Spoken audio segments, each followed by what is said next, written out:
All right, what's up guys? We have the first mod for the M4 going in today. It doesn't have instructions. Okay, so there are 15 holes on the splitter and I only have 12 screws. So I'm assuming we're gonna be using some that are under here because they're like the little bolts with the washers across. And then we have 3M tape to put on the top. I guess that'll just be on in between all the screws where the contact points are. Now getting this set up is going to be pretty difficult, but as long as I can get one corner bolt on each side and one in the middle, and it can kind of suspend itself, then everything else will pretty much be downhill. Now that we're down here, I can see there's a couple of these washer screws. Let's see if it'll focus. These will go on these holes. And I assume the other ones are just self-tappers that are screws. Yeah, so we're just gonna take these off and go from there. All these screws are 8mm, by the way. Okay, so I'm doing the 3M tape right now. Just trying to figure out where I need to really put it. I don't want it to show on the lip, but I also don't want to elevate the back and then push it forward so that there's a gap. So kind of trying to keep it even. I'm gonna put another strip right here, and then I might not touch that side. That side might be okay. All right, so I'm just gonna actually take the tape off and then put these 4 bolts in. The rest are gonna be self-tappers, so I'm just gonna be using my wrist. I don't really have space to get a power tool or anything under there, so.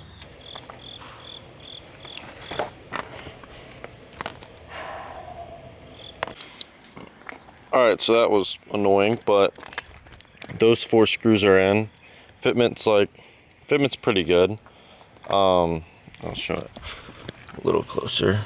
Still got a little bit of a gap. That'll close with the self-tapper screws going in. But overall, pretty good right now. Now the worst part, which is gonna be self-tapping self-tappers with my wrist. This is gonna suck. Basically, my whole process for this is just getting this ratchet with a 1/4 inch, putting the bit in and just cranking on it. So hopefully it works. Okay, so I just got 5 of the bolts in. Probably only took like 30 minutes and I'm not like super angry yet, so that's good. I did both the corners and then I did the 3 on the front. So I have 2 left on each of the fins right here, and then I should be good. Now, every single time you order a part that's molded, like a splitter or like a bumper from anywhere, you can never expect it to be perfect, because if you do, you're just gonna get upset every single time. Now, it will always be, well, most of the time, it'll always be pretty good. This one's pretty good, so I'm happy. But I will like show you like what is wrong with it. This edge right here is perfect. We have a little bit of gap right here, but honestly it looks kind of cool, and it might improve once I get the screws in there. The front is perfectly fine. There's nothing wrong with that. Now this side, this little fin deal is like lower and kind of pressing right up against this bumper right here. So it's kind of prohibiting it from going all the way up. You'll also see it's a little shorter on this side. So yeah, other than that though, looks really good and I am pretty happy about it. Now, as soon as I finish talking about how easy it was, of course I get a screw stuck inside of the splitter. So that's gonna probably take a while to get out. Yeah, so these last couple are actually horrible. One of them you have to put an extension up, but like I had to feed the extension with the screw attached up and then see the little screw go through the hole because the holes are somehow impossible to find. And then I would attach the ratchet under it and then somehow like get enough force to get the screw up into the plastic from there. It was not great. This one is diagonal and I dropped the screw in that one too. So, okay, I've got them all in except for one, but I got the screw stuck in it. So I spent the last 20 minutes trying to get it out, which is awesome, but I'm almost done. Okay, I finally got it done. It took me exactly 5 hours to put this in because keep in mind, I was hand drilling screws into the plastic And that's easy when you have those little 3 right there that are just straight up and down. Those back ones were also straight up and down. But these, one of them was like on the corner of the carbon and it went this way, okay? Another one went directly like almost horizontal. And then this middle one was a little bit easier. But I had that on both sides. And when you're trying to balance, you know, a bit and then the screw, and then you go in horizontal, it falls in there. And so it would fall in there and I would have to dig it out for like 20 minutes. Because you can't just like stick your hand under there and fish it out. I had to like get a magnet and feed it all the way through from the back and hopefully find it and drag it out like a little bit at a time because it wasn't very magnetic. Anyways, I'm just kind of rambling now, but that was an experience for sure. But this thing, I mean, it looks so sick.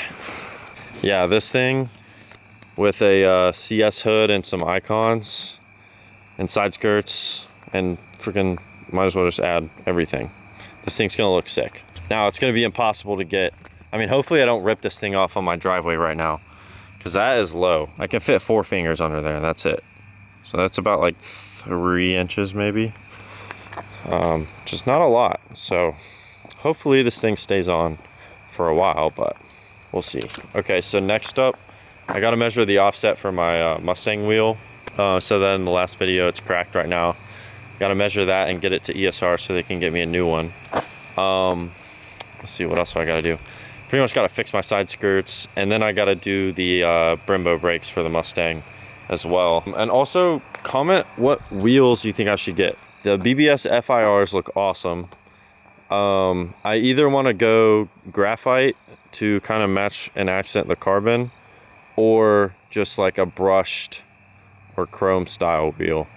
The VS5 RSs obviously look really good, but I want those on the Mustang, so it's like I don't want them on both cars. That would kind of be weird.